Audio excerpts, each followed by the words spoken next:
அஸ்ஸலாமு அலைக்கும். அன்பார்ந்த அனைத்து உறவுகளுக்கும் இனிய காலை வணக்கம். உங்கள் மீது சாந்தியும் சமாதானமும் உண்டாகட்டும்.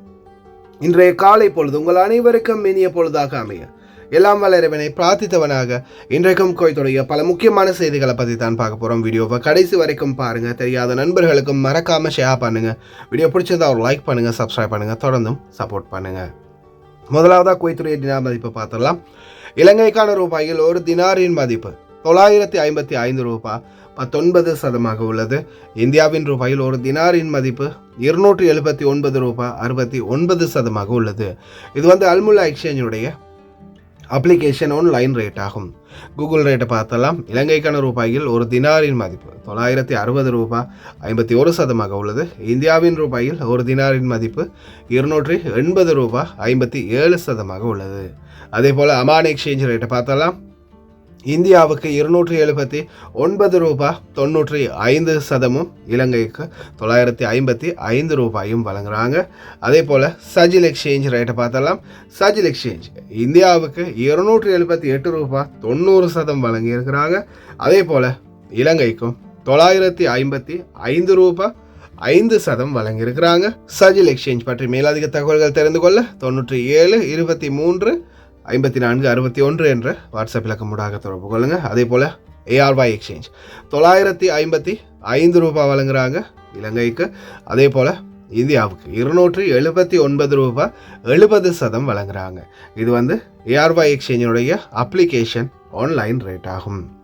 அதே போல் கேபிஇ எக்ஸ்சேஞ்சை பொறுத்தவரையில் இந்தியாவுக்கு 278 ரூபாய் 40% வழங்கியிருந்தாங்க. அதே போல் இலங்கைக்கு 951 ரூபாய் வழங்கியிருக்கிறாங்க. அதே போல் தொடர்ந்தும் தெரிவிக்கிறது தான் யுஏஇ எக்ஸ்சேஞ்சை பற்றி. மற்ற எக்ஸ்சேஞ்சுகளை விட உங்களுக்கு சாதாரணமாக ஒரு 2 ரூபாயிலேருந்து 3-4 ரூபாய் வரைக்கும் கொஞ்சம் டிஃப்ரெண்ட்டாகவே, அதுவும் அதிகமாக நீங்கள் பணம் அனுப்பும்போது இந்த நாட்களில் ரேட் ஒவ்வொன்றுக்கும் ஒவ்வொரு மாதிரியான ரேட் இல்லாமல் போகலாம். ஆனாலும் ஒவ்வொரு எக்ஸ்சேஞ்சுக்கும் ரேட் வித்தியாசப்படுது. இந்த அடிப்படையில் நீங்கள் ஒரு 1000-500 தினார் அனுப்புகிறீங்களா இருந்தால் நிச்சயமாக யுஏஇ எக்ஸ்சேஞ்சை சூஸ் பண்ணுங்கள். அவங்களையும் செக் பண்ணி பாருங்கள். மற்ற எக்ஸ்சேஞ்சுகள்லையும் நீங்கள் தேடி பாருங்கள். குறிப்பாக யுஏஇயில் உங்களுக்கு பெஸ்ட்டான ரேட் கிடைக்கும் அப்படின்றது எங்களுடைய கருத்து. அதே போல் குவைத்துடைய பல எக்ஸ்சேஞ்சுகள்லையுமே தற்போது அக்கௌண்ட் நம்பரை மறைச்சிடுறாங்க. இதை பற்றியும் உங்களுக்கு தொடர்ந்துமே தெரிய தருது. நீங்கள் ஏதாவது ஒரு புதிய எக்ஸ்சேஞ்சுக்கு பழைய பற்று சீட்டோட போகிறீங்களா இருந்தால் நிச்சயமாக அதில் அக்கௌண்ட் நம்பர் இருக்கா அப்படின்றத செக் பண்ணிக்கோங்க. அப்படி இல்லாத பட்சத்தில் எழுதிட்டு போனாலும் பிழை இல்லாத அக்கௌண்ட் நம்பர் எழுதிட்டு போங்க. ஏதாவது ஒரு நம்பர் பிழைத்தாலும் கூட உங்களுடைய பணம் நாட்டுக்கு போய் சேராது. அந்த பணத்தை திரும்ப பெறுமா இருந்தாலும் ரொம்ப நாட்களாகும். மறுபடியும் கட்டணம் செலுத்த வரும். அதே போல் எக்ஸ்சேஞ்சுகளில் பணம் அனுப்பி முடித்ததும் நிச்சயமாக பற்று சீட்டை செக் பண்ணி பாருங்கள், எல்லா டீட்டெயில்ஸுமே சரியாக இருக்குதான்னு. அதே போல் அவங்க சொன்ன ரேட் அதுவும் சரியாக இன்க்ளூட் ஆகிருக்கான்றதையும் மறக்காமல் செக் பண்ணிக்கோங்க. யுனைடெட் கல்ஃப் எக்ஸ்சேஞ்ச் கார்பரேஷன் இந்தியாவுக்கு பணம் அனுப்ப 150 ஃபில்ஸும் இலங்கை பணம் அனுப்ப ஒரு தினாரும் கட்டணமாக அறுவிடுறாங்க. அல்சாமில் எக்ஸ்சேஞ்ச் கார்பரேஷன் ஒரு தினார் மட்டுமே கட்டணமாக அறுவிடுறாங்க. யூஜே எக்ஸ்சேஞ்ச் கார்பரேஷன் ஒரு தினார் மட்டுமே கட்டணமாக அறுவிடுறாங்க. Kuwait Asian international exchange 750 fils மற்றும் ஒரு தினார் போன்ற கட்டணங்களும் அறுவிடுறாங்க. குவைட்டில் Al Nada, ARY, Aman exchange, UJ, Alsamil, Ansari exchange, Lulu exchange, Joyalukkas, KBE, UAE, Oman exchange, Bahrain exchange, BEC, world street exchange, Sajil exchange, Malik exchange, international exchange, Al Shafa exchange, இது போன்ற இன்னும் பல எக்ஸ்சேஞ்சுகள் இருக்குது. ஒவ்வொரு எக்ஸ்சேஞ்சுகள்லையும் ஒவ்வொரு விதமான கட்டணங்கள் அறுவிடுறாங்க. அதில் பார்த்தீங்கன்னா ஏஆர்ஒய் எக்ஸ்சேஞ்ச் முதல் நிலையில் இருக்கிறாங்க. 900 ஃபீல்ஸ் மட்டுமே தான் இந்த நாட்களில் கட்டணமாக அறுவிடுறாங்க. அதே போல் சஜில் எக்ஸ்சேஞ்ச், மலிக் எக்ஸ்சேஞ்ச், அல்சாமில் இது போன்ற எக்ஸ்சேஞ்சுகளில் ஒரு தினார் மட்டுமே தான் கட்டணமாக அறுவிடுறாங்க. நம்ம வளமையாக ஒவ்வொரு விடயங்களை பற்றி தெரிவிப்போம். அதில் குறிப்பாக முந்தைய ஒரு காலத்தில் பார்த்திங்கன்னா 10,000க்கு ஒரு ரேட்டு, 20,000க்கு ஒரு ரேட்டு, 50,000க்கு ஒரு ரேட்டு அப்படின்னு டிஃப்ரெண்ட்டான ரேட்டுகளை வழங்கிட்டு இருந்தாங்க. இப்பயும் அதே நிலை தான், டிஃப்ரெண்ட்டான ரேட்டுகள் தான் ஒவ்வொரு எக்ஸ்சேஞ்சுகளையுமே இருக்குது. ஆனால் 10,000க்கு 20,000க்கு 30,000க்குன்னு இல்லாமல் மொத்தமாகவே நீங்கள் 100 தினார் அனுப்பினாலும் சரி, 1000 தினார் அனுப்பினாலும் சரி, அதுதான் ரேட்டு அப்படின்ற மாதிரி ஃபிக்ஸ் ஆகி இருக்கிறாங்க. அந்த விடயத்தில் ஓரளவுக்கு நல்லா இருந்தாலும் ஒவ்வொன்றிலையும் 1 ரூபா 2 ரூபா 5 ரூபான்னு வித்தியாசம் இருக்குது. அதனால் கஷ்டப்பட்டு சம்பாதிக்கிற உங்களுடைய பணத்தை நல்ல எக்ஸ்சேஞ்சுகள் அனுப்புங்க. அதே மாதிரி பணிப்பெண்களுக்கு மறக்காமல் இந்த வாய்ப்பை பெற்றுக் கொடுங்க ஓட்டுநர்களே. குவைத்துடைய தங்க விலையை பார்த்துடலாம். 1 கிராம் 18 கேரட் தங்கத்தின் விலை 20 தினார் 309 ஃபில்ஸ். 1 கிராம் 21 கேரட் தங்கத்தின் விலை 23 தினார் 693 ஃபில்ஸ். 1 கிராம் 22 கேரட் தங்கத்தின் விலை 24 தினார் 831 ஃபில்ஸ். 1 கிராம் 24 கேரட் தூய தங்கத்தின் விலை 27 தினார் 78 ஃபில்ஸ். தங்க விலையும் படிப்படியாக அதிகரித்த வண்ணமே இருக்குது. பார்க்கலாம். முதலாவது தகவல், பிலிப்பைன் நாட்டு பணிப்பெண்கள் வருவது தடை செய்யப்பட்டுள்ளதா? அதே போல் இங்கிருந்து சொந்த நாட்டுக்கு போகிறதுக்கு தயாராகும் 820 சிறை கைதிகள். அதே போல் நேற்றைய தினம் பல விபத்துக்கள், 2 உயிர்கள் பலியாகியுள்ளது, 5 பேருக்கு மேலே காயமடைஞ்சிருக்காங்க. அதே மாதிரி கட்டடம் ஒன்று சரிஞ்சு விழுந்திருக்குது ஷாப் பகுதிகளில். அதே மாதிரி ஓட்டுநர்களே சட்டம் விரைவில் நிறைவேற்றப்பட போகிறது. டிக்டாக் லைவில் இந்த மாதிரி எல்லாம் ஆட்டம் போட்டீங்க, வாய் இருக்குதுன்னு என்னென்னலாம் பேசுனீங்க, இப்போ பொட்டி பாம்பா அடக்கி வச்சுட்டாங்க. டிக்டாக் செயலி விரைவில் முடக்கப்படுமா, இல்லை டொனால்ட் ட்ரம்ப் காப்பாற்றுவாரா? புதிய தகவல். அதே போல் இதோ சிறை கைதிகள் நிம்மதி பெருமூச்சுடன் விடுதலை. பலஸ்தீனியர்களுக்கு அல்ஹம்துலில்லாஹ் நிலைமை. பார்க்கலாமா அனைத்து தகவல்களையும்? வீடியோக்குள்ளே போகிறதுக்கு முன்னாடி இதோ பல்லு வலி இருக்கிறவங்க, பல்லு உளைச்சல் இருக்கிறவங்க, முதலாவது இதை ஸ்க்ரீன்ஷாட் எடுத்துக்கோங்க. அடுத்தது இதோ 2வது டேப்லெட், இதையும் ஸ்க்ரீன்ஷாட் எடுத்து வச்சுக்கொள்ளுங்க. அதே மாதிரி இன்னொரு ஸ்ப்ரே ஒன்றையும் சஜஷன் பண்ணியிருக்கிறாங்க. இதெல்லாம் பார்த்தீங்கன்னா நேற்றைய முன்தினம் பல்வலி சம்மந்தப்பட்ட வீடியோ ஒன்று போட்டுப்போம் நம்மளுடைய வீட்டு பணிப்பெண்ணுக்கு. அதே மாதிரி அந்த சூழலில் நிறைய சகோதர சகோதரிகள் அவங்களுடைய அனுபவத்தில் கிடைச்ச மருந்துகள், அதால் கிடைச்ச நிவாரணிகளுக்காகத்தான் இந்த ஃபோட்டோஸுகளை பதிவிட்டிருக்கிறாங்க. ரொம்ப நன்றி எனக்கு ஃபோட்டோ அனுப்பின அனைவருக்குமே, சகோதர சகோதரிகளுக்கு. பல் வலி, பல் உளைச்சல், அதே போல் பல்லில் ஓட்டை விழுந்திருந்தாலோ, அதால் உங்களுக்கு அந்த புலர்ச்சமாக இருக்கிறதால ரொம்ப வலி இருந்தாலோ நீங்களும் ட்ரை பண்ணி பார்க்கலாம். இதோ இந்த மாதிரியான நிவாரணிகளை. அடுத்ததா, பிலிப்பைன் நாட்டு பணிப்பெண்களை பேன் செய்ய போகிறாங்களா அப்படின்ற மாதிரி ஒரு தகவல் பதிவாகி இருக்குது. சில சமூக ஊடகங்களில் தொடர்ந்தும் பதிவு செய்யப்பட்டு வருது. வதந்திகளை பரப்புறத்தில் வாத்தியாரான டிக்டாக் வலைத்தளங்களில் தான் அதிகமாக பதிவு செய்யப்பட்டு வருது. இது சம்பந்தமான தகவல் என்னென்னு பார்த்தீங்கன்னா, உத்தியோகபூர்வ தகவல், பிலிப்பைன் பேன் பண்ணி வச்சுருந்த அந்த சில சட்ட திட்டங்களை லிஃப்ட் பண்ண போகிறாங்களா அல்லது அதை அமலுக்கு கொண்டு வர போகிறாங்களா அப்படின்றது தான் இப்போதைய பேச்சுவார்த்தையாக இருக்குது. பிலிப்பைன் நாட்டை பேன் பண்ணுற அளவுக்கு இப்போதைய சூழல் இல்லை. ஏன்னா உங்களுக்கே தெரியும், எதிர்வரும் காலம் நோன்பு மாதம் அப்படின்றதால இருக்கிற பணிப்பெண்களோட இன்னும் அதிகரிக்கத்தான் பார்ப்பாங்களே தவிர பணிப்பெண்களை குறைக்கிறதுல எந்த ஒரு தீர்மானமும் எடுக்க மாட்டாங்க. இன்ஷா அல்லாஹ் பார்க்கலாம். எதிர்வரும் நாட்களில் எப்படியுமே பிலிப்பைன் நாட்டு பணிப்பெண்கள் புதிய அவங்களுடைய அந்த ஒப்பந்தங்களோட நிச்சயமாக குவைத்துக்குள்ளே வர ஆரம்பிச்சிருவாங்க. ஏற்கனவே லிஃப்ட் பேன் இல்லை, வர்றாங்க, பிரச்சனை இல்லை. ஆனால் அந்த புதிய சட்டத்திட்டங்கள் இன்னும் சரியான முறையில் அமைக்கப்படலை அப்படின்றது தான் முக்கியமான தகவல். ஆனால் நல்ல புதிய சட்டத்தோடு வர ஆரம்பிச்சிட்டாங்கன்னா அவங்களுடைய பல சலுகைகளை பார்த்து நாமளே பிரமிப்பில் நிற்கணும். ஆனால் இது எல்லா தூதரகம் சேர்ந்து முடிவெடுக்கணும் அப்படின்னு அந்த டைம்லேயே அவங்க அழைப்பு விடுத்தாங்க. அந்த அழைப்புக்கு செவிசாய்க்கவில்லை இந்திய இலங்கை தூதரகங்கள்.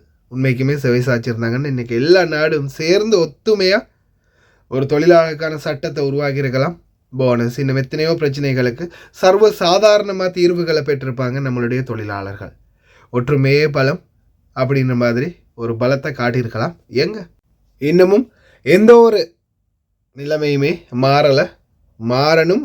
மாறாத வரைக்கும் தொடர்ந்து எங்களுடைய எதிர்குரல்கள் ஒழிச்சு கொண்டே இருக்கும். அதே போல் 820 சிறை கைதிகள் தங்களுடைய சொந்த நாட்டுக்கு செல்ல தயார் நிலையில் இருக்கிறாங்க. அதே போல் தான் ஆர்டிகல் 8 நம்பரில் இருக்கக்கூடிய குவைத்தி குடிமக்களும் அவங்களும் ஜென்சியாக யாரெல்லாம் பறிபட்டவங்க இருக்கிறாங்களோ அவங்களும் அவங்களுடைய சொந்த நாடு எதுவோ அதுக்கு போக தயாராகிறாங்க. இதில் ஒரு சின்ன டிஃப்ரெண்ட் இருக்குது. என்னென்னு பார்த்தீங்கன்னா, சொந்த நாட்டுக்கு போவாங்க, ஆனால் சொந்த நாட்டில் மீதி சிறை தண்டனை அனுபவிப்பாங்க. கிட்டத்தட்ட வாக்கெடுப்பு முதல் கொண்டு அவங்களுடைய நாட்டில் அவங்களுக்கு அளிக்கிறதுக்கான வாய்ப்புகள் கிடைக்கும் அப்படின்னு தெரிவிக்கிறாங்க.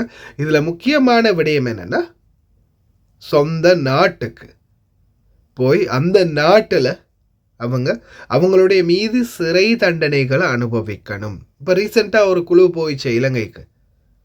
அதை மாதிரி சொந்த நாட்டில் போய் தன்னுடைய குடும்பங்கள் சரி வந்து பார்க்கக்கூடிய அளவுக்கு பக்கத்தில் அவங்க ஒரு சிறைச்சாலையில் போய் கொஞ்ச காலத்துக்கு அவங்களுடைய அந்த தண்டனை அனுபவிக்கணும். அதுக்கு பிறகு நாட்டில் இருக்கக்கூடிய சில மாற்றங்கள், ஜனாதிபதியினுடைய பொது மன்னிப்பு, அதே மாதிரி சில விடயங்களால் அதே மாதிரி அந்த நேரத்தில் குவைத்துடைய அனுமதியின் பேரில் தான் குவைத்துக்கிட்ட ரிக்வஸ்ட் வைப்பாங்க, இன்னாருக்கு ரிலீஸ் கொடுக்க போகிறாங்க, இவருடைய கேஸ் இதுதான், இவருடைய நிலைமை இதுதான் அப்படின்றத தெரிவிக்கும் போது அதை குவைட் அனலைஸ் பண்ணிவிட்டு அதுக்கப்புறமா தான் ரிலீஸ் கொடுப்பாங்க. அது வரைக்கும் ஜெயில் தான். அமெரிக்க அதிபர் ஜோ பைடன் இன்றுடன் தன்னுடைய பதவி காலத்தை நிறைவு செய்கிறாரு. அதுக்கப்புறமா டொனால்ட் ட்ரம்ப் அவர்கள் இன்றிலிருந்து பதவியை கண்டினியூ பண்ணுவார் அப்படின்ற மாதிரி தெரிவிச்சிருக்கிறாங்க. புதிதாக வரக்கூடிய ஜனாதிபதியான டொனால்ட் ட்ரம்ப் டிக்டாக்கு ஆதரிப்பாரா அப்படின்ற மாதிரி ஒரு சர்ச்சை இப்போதைக்கு எழுந்துள்ளது. அதே மாதிரி தான் உங்களுக்கே தெரியும், இதோ சல்மான் காலிதி கடந்த காலங்களில் டிக்டாக்கில் லைவ் வீடியோக்களை போட்டுக்கொண்டு குவைத்துடைய மன்னர் மற்றும் சபா பரம்பரையை ரொம்ப மோசமாக திட்டி விவரிச்சுக்கிட்டு இருந்தவர். அதே மாதிரி தொடர்ந்துமே அவங்களுக்கு எதிராக பல கருத்துக்களை வெளியிட்டு அவங்கள மட்டம் தட்டிக்கிட்டே இருந்தார். கடைசியில் ஈராக்கில் வைத்து கைது செய்யப்பட்டார் குவைத்துடைய மன்னர் பரம்பரையை திட்டிய ஒரு காரணத்துக்காக. அதன் பிறகு உடனடியாக ஜெயிலுக்கு மாற்றப்பட்டார். அவருடைய தற்போதைய நிலை என்ன அப்படின்னு பலருமே சில சமூக ஆர்வலர்கள் தொடர்ந்துமே பதிவுகளை இட்டுட்டு வந்தாங்க. இந்த சூழலில் சல்மான் காலிதியை ஒரு வீடியோ ஒன்று பதிவிட்டு பப்ளிஷ் பண்ணுறதுக்காக அலோட் பண்ணியிருக்கிறாங்க உள்துறை அமைச்சகம். பாருங்கள் எப்படியெல்லாம் வாய்கிலியை பேசினவர் இன்றைக்கி என்ன நிலைமைன்னு. الأحد 19/1/2025 ابنكم سلمان الخالدي من هذه الأرض الطيبة، أرض الكويت، في عند أهلي وناسي، وأنا بخير وصحة وعافية.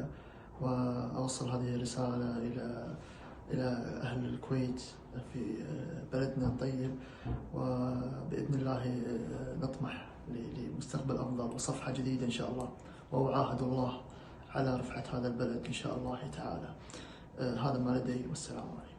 இதுதான் நண்பர்களே சோஷியல் மீடியா கடைசியில் எங்கே கொண்டு போய் விட்டுருக்கு பார்த்தீங்களா? ரொம்ப கவனமாக இருங்க.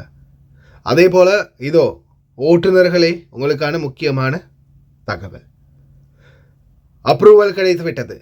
விதிமீறல்களுக்கான அதிகபட்ச தண்டனை மற்றும் அபராதம், அதுவும் குறிப்பாக சீரியஸ் வயலேஷன்ஸ், உயிர்களுக்கு ஆபத்து விளைவிக்கும் வகையில் வாகனம் ஓட்டுறது, அப்படி ஓட்டி உயிர்களுக்கு ஆபத்து விளைவித்தது அல்லது காயங்கள் ஏற்பட்டது, இது எல்லாத்துக்குமே பார்த்தீங்கன்னா சீரியஸான வயலேஷன்ஸ்.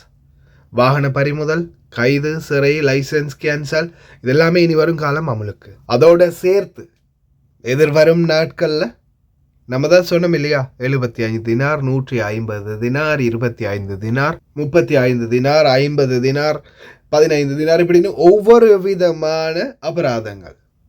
நோ பார்க்கினுக்கு 15 தினார், அதே மாதிரி வாகனத்தை சரியான பார்க்கின்களில் நிறுத்தாமல் போனால் 35 தினார், வீல் சேர் பார்க்கின்களில் வண்டி நிறுத்தினா அதுக்கு எவ்வளவு, அதுக்கு 100லேருந்து 500 தினார். அதே மாதிரி சீட் பெல்ட் போடலைன்னா அதுக்கு 35லேருந்து 50 தினார் வரைக்கும் அபராதம் இருக்குது. உணவு உட்கொண்டால் 35 தினார், மொபைல் ஃபோன் பாவிச்சால் சீட் பெல்ட்டு போடலைன்னா 35லேருந்து 50 தினார், மொபைல் ஃபோன் பாவிச்சுக்கன்னா 75 தினார்.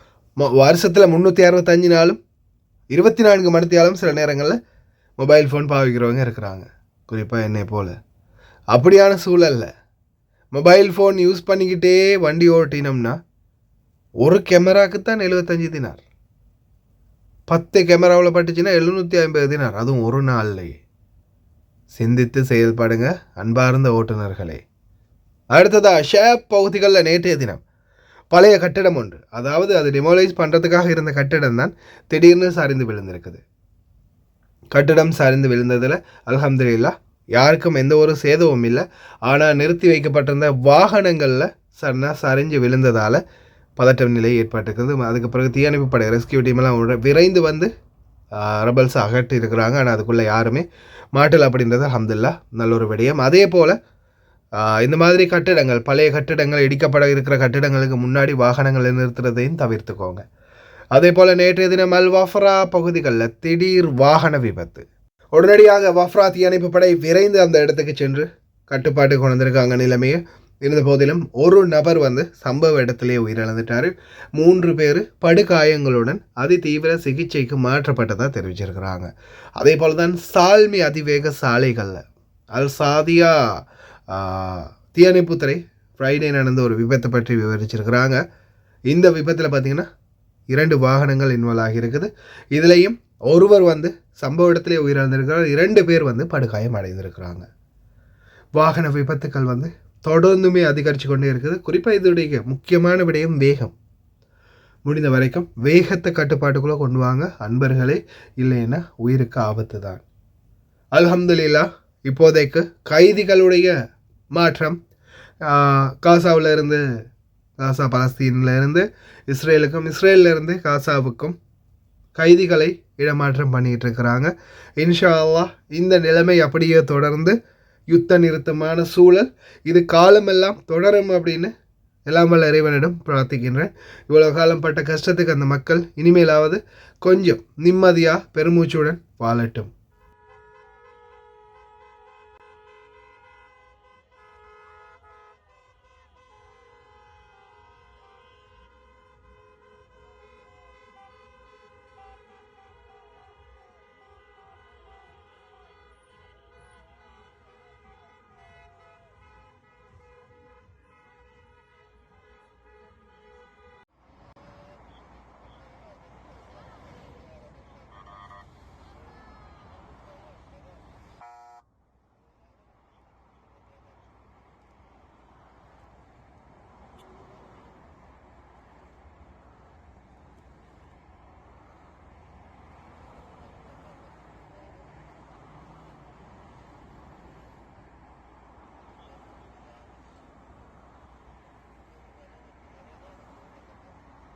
அதில் ஒரே ஒரு கவலை என்னென்னா, சாதாரணமாக பலஸ்தீனில் இருந்து வெளியேறி போகக்கூடிய அனைத்து சிறை கைதிகளும், ஹமாஸிடமிருந்து போகக்கூடிய அனைத்து சிறை கைதிகளும் நல்ல நிலைமையில் தான் போகிறாங்க உடல் ஆரோக்கியத்தோடு.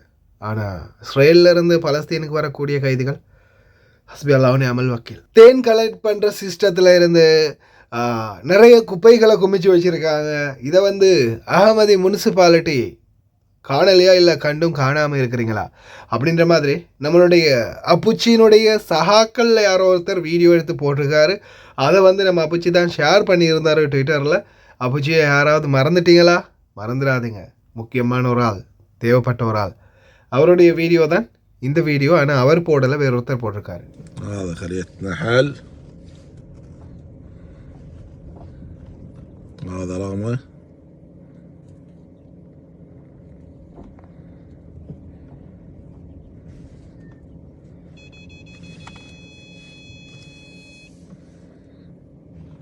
كان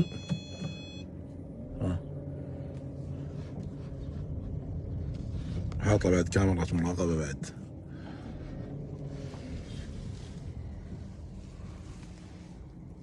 صوب ظهر سيتي سنتر بالأحمدي.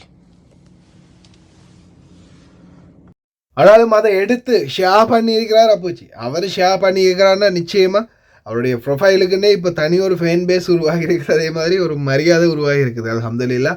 அதுக்கு முழுக்க முழுக்க நம்மளுடைய பங்களிப்பு தான். ஏன்னா ஆரம்பத்தில் நம்மளையே குறைஞ்சிக்கிட்டு இருந்தார். பாருங்கள், நம்ம வெளிநாட்டவர்கள் இங்கே வண்டி நிறுத்தியிருக்காங்க பாருங்கள், வெளிநாட்டவர்கள் இந்த இடத்துல இருக்கிறாங்க, இங்கே வேலை செய்கிறாங்க, இந்த இடத்துல நிறைஞ்சி இருக்கிறாங்க, இந்த அப்பார்ட்மெண்ட்டில் இருக்கிறாங்க அப்படின்னு நிறைய ஒற்றன் வேலையெல்லாம் பார்த்தாரு. நம்மளை பிடிச்சி கொடுக்கறதுல ரொம்ப தீவிரமாக இருந்தார். அதுக்கப்புறமா தான் வெளிநாட்டவனை பிடிச்சி கொடுத்தா பிடிச்சி நாட்டுக்கு அனுப்புவாங்க, அவ்வளவுதான். அதில் உங்களுக்கு எந்த ஒரு ஃபேமஸும் இருக்காது. இந்த நாட்டில் இருக்கிற குறைபாடுகளை பற்றி பேசுங்க, அங்கங்கே இருக்கக்கூடிய குறை நிறைகளை பேசுங்க. அதை வச்சு எப்படியாவது சம்மந்தப்பட்ட அதிகாரிகள் அந்த இடத்துக்கு கிளியர் பண்ண வைங்க, குப்பைகள் அகற்ற வைங்க, சில வாகனங்கள் அகற்ற வைங்க. இந்த மாதிரி சில பிரச்சனைகளை பண்ணுங்கள். அப்படி பண்ணிங்கன்னா நீங்கள் தான் இந்த ட்விட்டர் வலைத்தளத்துக்குள்ளேயே ஹீரோ நீங்கள் தான் அப்படின்னு ஒரு மோட்டிவேட்டை கொடுத்ததுக்கப்புறமா தொடர்ந்து இந்த நாட்டில் உள்ள குறை நிறைகளை பற்றி, ரோடுகளை பற்றி போட ஆரம்பித்தார். இப்போதைக்கு வரைக்கும் நல்ல பெஸ்ட்டான நிலைமையில் இருக்கிறாரு.